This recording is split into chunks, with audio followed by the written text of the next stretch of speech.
On any given day in this country, more than 75,000 military veterans are homeless.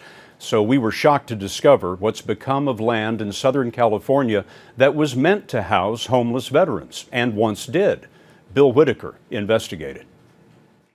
In 4 tours in Iraq, Sergeant Freddie Cordova saw friends blown up by IEDs and learned to kill or be killed. What keeps you warm in Iraq during the winter? It's your hate. Back home in 2008, he was diagnosed with severe depression and post-traumatic stress disorder. It made me very angry, very ill-tempered, very short-tempered. After intensive VA counseling, he keeps his rage under control and channels the negative into positive. Freddie, all right. He helps vets with even worse PTSD, like Vietnam vet John Aldridge, who can't hold a job and lives by a freeway in LA. LA is the homeless vet capital of the U.S. with more than 8,000 on city streets. It makes Cordova angry again, especially since just blocks away sits almost 400 acres, half the size of Central Park, donated to the U.S. government after the Civil War expressly to provide housing for disabled veterans.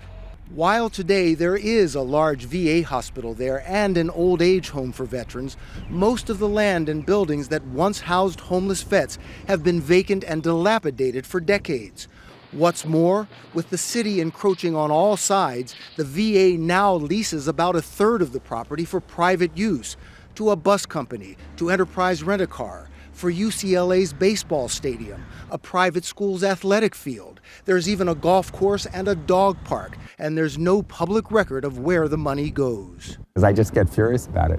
For 7 years, Bobby Shriver, former mayor of nearby Santa Monica, has been pressing the VA to spend the money to provide housing for homeless, traumatized vets. I think it's terrible. I think allowing people to live in the street and die when you have this kind of a facility and this kind of treatment it's un-American. So he joined veterans and the ACLU in a lawsuit to force the VA to rehab this facility to house 200 to 300 vets with PTSD. The Department of Veterans Affairs declined to talk to us, but insists it has gotten thousands of homeless veterans off the streets and into community centers. Last week, the VA announced a master plan to rehab buildings here for veterans suffering PTSD. But the plan has no timetable and no budget, which likely means no help anytime soon for homeless vets like Luis Gonzalez and his wife. He says Vietnam was easier than the streets. Because the military, there's survival. You gotta kill to survive. But out here, it's hard. if we don't get him off the streets, he's going to be another one that's MIA. He's out here missing in America. While the courts decide the best use of this property, Freddie Cordova will do the best he can, helping one vet at a time. Bill Whitaker, CBS News, Los Angeles.